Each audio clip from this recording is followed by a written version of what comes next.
ನಮಸ್ಕಾರ. ನಾನಿವತ್ತು ಹಾಗಲಕಾಯಿ ಗೊಜ್ಜು ಮಾಡಿದ್ದೆ. ತುಂಬ ಚೆನ್ನಾಗಿ ಬಂದಿತ್ತು. ಇದನ್ನು ಹೇಗೆ ಮಾಡಿದೆ ಅಂತ ತೋರಿಸ್ತೀನಿ. ಮೊದಲಿಗೆ ನಾನು ಅರ್ಧ kg ಆಗುವಷ್ಟು ಹಾಗಲಕಾಯಿ ತೊಗೊಂಡಿದ್ದೀನಿ. ಅದರೊಳಗಡೆ ಇರೋ ಬೀಜ ಎಲ್ಲ ನಾನು ನೀಟಾಗಿ ಕ್ಲೀನ್ ಮಾಡಿ ರೆಡಿ ಮಾಡಿ ಇಟ್ಕೊಂಡಿದ್ದೀನಿ. ಬೀಜ ತೆಗೆಯೋದ್ರಿಂದ ಕಹಿ ಅನ್ನೋದು ಇರೋದಿಲ್ಲ. ಅದಕ್ಕೇ ನಾನು 1 ಸ್ಪೂನ್ ಆಗುವಷ್ಟು ಉಪ್ಪು, ಒಂದು ಅರ್ಧ ಸ್ಪೂನ್ ಆಗುವಷ್ಟು ಅರಿಶಿನ ಹಾಕಿ ಮಿಕ್ಸ್ ಮಾಡಿ ಇಡ್ತೀನಿ. ಈ ಥರ ಉಪ್ಪು ಅರಿಶಿನ ಮಿಕ್ಸ್ ಮಾಡಿ ಇಡೋದ್ರಿಂದ ಕಹಿ ಅನ್ನೋದು ಕಡಿಮೆ ಆಗುತ್ತೆ. ಕಹಿ ಅಂಶ ಎಲ್ಲ ಉಪ್ಪು ಹಾಕಿರೋದ್ರಿಂದ ಬಿಡುತ್ತೆ.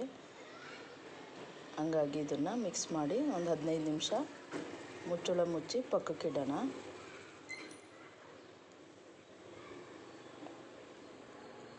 ಇವಾಗ ನಾನು ಒಂದು ಪ್ಯಾನ್ ಇಕ್ಕಿದ್ದೀನಿ. ಅದಕ್ಕೇ ಒಂದು 2-3 ಸ್ಪೂನ್ ಆಗುವಷ್ಟು ಆಯಿಲ್ ಹಾಕಿ ಅದಕ್ಕೇ ನಾವು ಮೊದಲೇ ಕಟ್ ಮಾಡಿ ಇಟ್ಕೊಂಡಿರೋಂಥ ಹಾಗಲಕಾಯಿನ ಅದಕ್ಕೆ ಹಾಕೋಣ. ಹಾಕಿ ಇದನ್ನು ನೀಟಾಗಿ ಫ್ರೈ ಮಾಡೋಣ.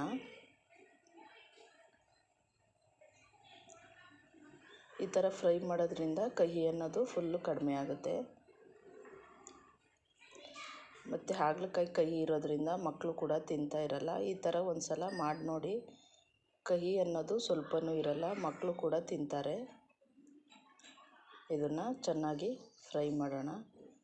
ಈ ಥರ ಆಯಿಲಲ್ಲಿ ಫ್ರೈ ಮಾಡೋದ್ರಿಂದ ಕಹಿ ಅನ್ನೋದು ಇರಲ್ಲ. ಇವಾಗ ಇದು ರೆಡಿಯಾಗಿದೆ. ಇದನ್ನು ನಾವು ಪಕ್ಕಕ್ಕಿಡೋಣ.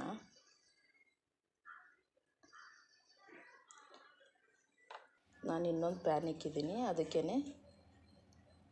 ಒಂದು 2 ಸ್ಪೂನ್ ಆಗುವಷ್ಟು ಆಯಿಲು, ಒಂದು ದೊಡ್ಡದು ಈರುಳ್ಳಿ ಕಟ್ ಮಾಡಿ ಹಾಕಿದ್ದೀನಿ. ಈರುಳ್ಳಿನ ಚಿಕ್ಕದಾಗಿ ಕಟ್ ಮಾಡಿ ಹಾಕಿ ಸ್ವಲ್ಪ ಫ್ರೈ ಮಾಡೋಣ. ಸ್ವಲ್ಪ ಫ್ರೈ ಆಗಿದೆ. ಇದಕ್ಕೇ ನಾನು ಒಂದು ಟೊಮೊಟೊ ಕಟ್ ಮಾಡಿ ಹಾಕ್ತೀನಿ. ಟೊಮೊಟೊ ಸ್ವಲ್ಪ ಸಾಫ್ಟ್ ಆಗಲಿ, ಸ್ವಲ್ಪ ಉಪ್ಪು ಹಾಕೋಣ. ಇವಾಗ ಇದನ್ನು ಚೆನ್ನಾಗಿ ಮಿಕ್ಸ್ ಮಾಡೋಣ. ಇವಾಗ ಇದು ಸ್ವಲ್ಪ ಸಾಫ್ಟ್ ಆಗಿದೆ.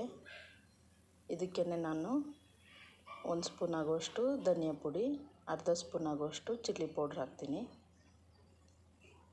ಹಾಕಿ ಸ್ವಲ್ಪ ಮಿಕ್ಸ್ ಮಾಡಿ ಇದಕ್ಕೇ ನಾವು ಸ್ವಲ್ಪ ಹುಣಸೆ ರಸ,